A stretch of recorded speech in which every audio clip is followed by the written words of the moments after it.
We are suspicious of government. We are defiant of government, and we ought to be. We're Americans.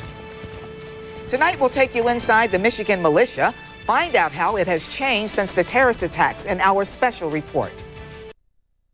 Probably haven't heard about the Michigan Militia in a while. It seemed to get lost in the woods after the Oklahoma City bombing. But in post-9/11 America, a new faction of the militia is emerging with different marching orders.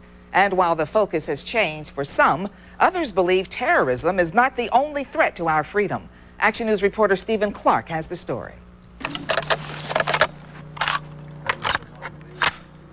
This is not Afghanistan, Iraq, or Kuwait.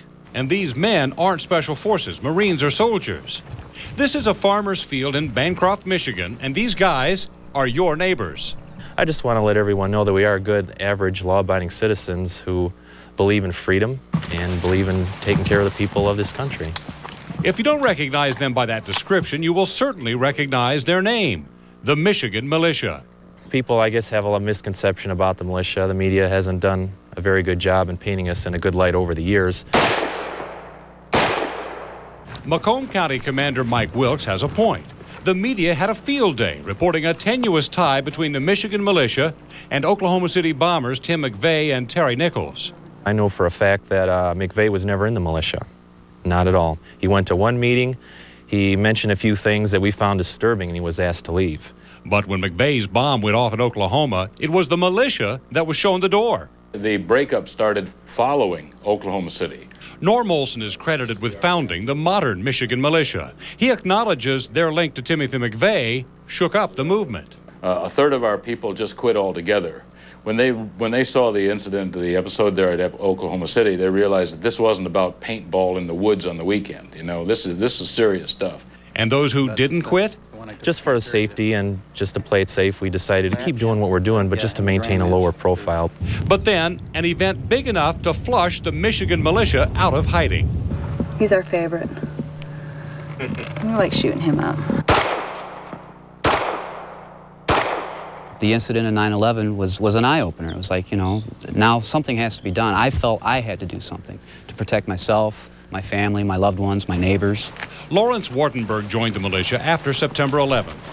He's certainly not the only one to jump into a growing movement. The Macomb, Wayne, and Eaton County Brigade of the Michigan Militia meets in this farm field twice a month for training. Today, just a handful of members showed up, but on a good day, they claim more than 300 people will show up. Many of them represent an emerging new breed of militia. We're here to help our nation. We're not here to hurt it. We're not here to overthrow the government. If Lawrence Wartenberg represents the new militia, we are suspicious of government, we are defiant of government, and we ought to be. We're Americans. Then Norm Olson represents the old militia. My friends, we have far more to worry about with George Bush and John Ashcroft and Tom Ridge and others. We have far more to worry about today than Osama bin Laden and the Al-Qaeda. The various factions of the Michigan Militia may be working off the same playbook, but they're clearly on different pages. I've got no want to go out and shoot anybody. That's not me, you know, but I want to have the safe power to know that I know how to take care of myself if the need arises. Out in the farm field, the new, younger militia members set their sights on threats from beyond our borders. This is the M14 rifle. This is one of the best battle rifles ever built. While Norm Olson, sitting in his gun shop in northern Michigan, sees a far more sinister threat, the federal government. There's nothing to worry about Americans being armed. Be far more frightened when the jackbooted thugs of the federal government come goose-stepping up your driveway.